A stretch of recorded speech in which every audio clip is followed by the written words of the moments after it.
It's your Kuya Howell, back in again. So another food vlog edition na naman dito sa aking channel. So ano bang ibig sabihin ng food vlog?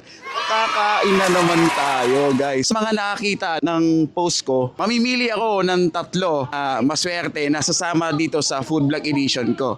So tawagin ko na sila. Okay guys, pasok. Hey.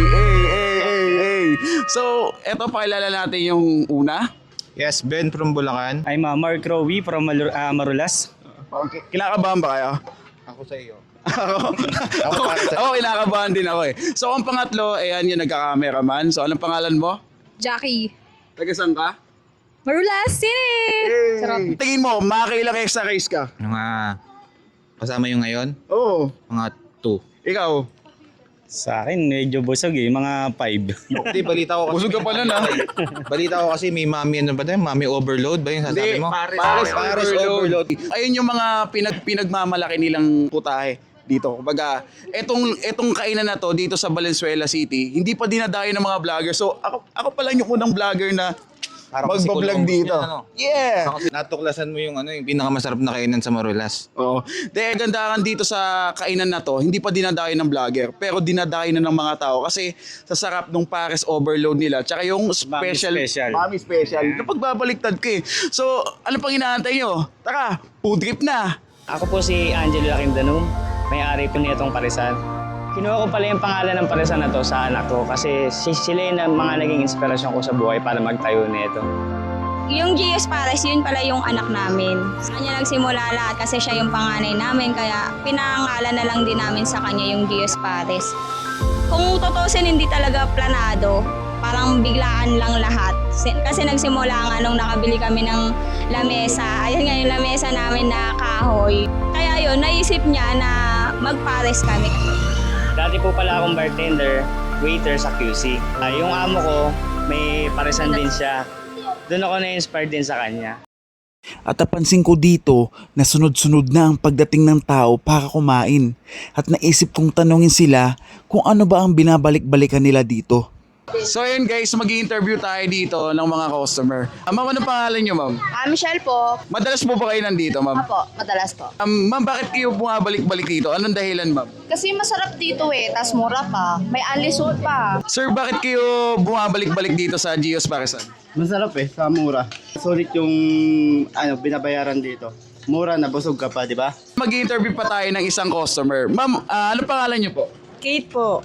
Ma'am, tanong ko lang, ano yung paborito nyong ino-order dito sa Gios Parisan? Ayun, beef pares, saka beef At mami eto po. na nga, hindi na nga kami nagpapigil. Kaming dalawa ang nakatoka para kumain sa bestseller silog meals nila. Kung nag-order nga pala ako dito ng Hungarian silog, bangus silog, at lumpiang Shanghai silog. At si Benedict naman ang nakatoka para kainin ang kanilang special mommy overload. At para naman sa pares overload, si Mark naman ang nakatoka para kainin ito. So yun, para ano yung in-order mo?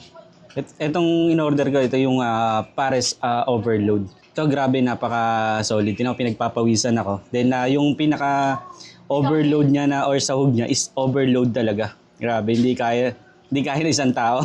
Kayo makakailang extra rice ka dyan? Sa akin ang dami overload na eh. Baka one rice na lang. Dahil Makakailang extra rice ka? Mga 2. Ikaw?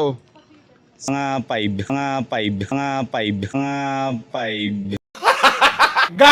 Sa'yo, para ano yung in-order mo? In-order ko sa akin, ito, yung special mami nila. Kita nyo naman.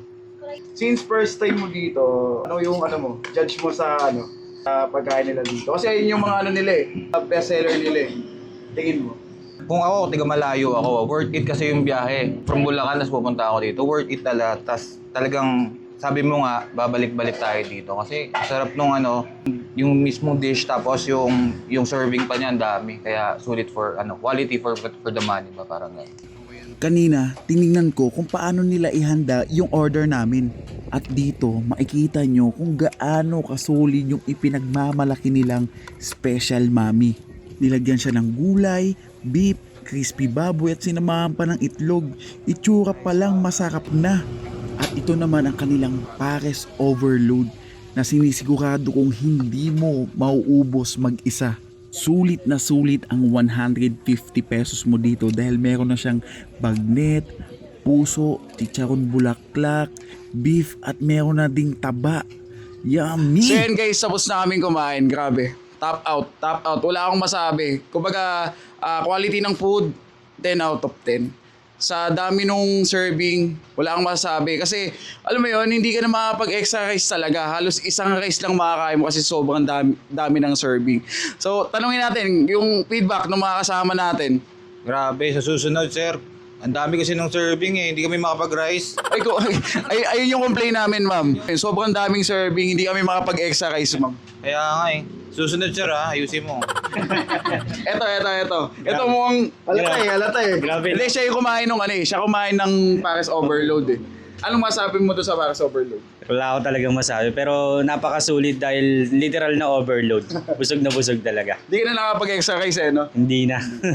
Hindi pa siya dinadayo ng mga vlogger, pero dinadayo na siya ng mga tao kasi, ayun nga, sa dami ng serving, quality ng food, sarap, solid talaga. Tapos, abot kaya yung presyo ng mga pagkain nila dito.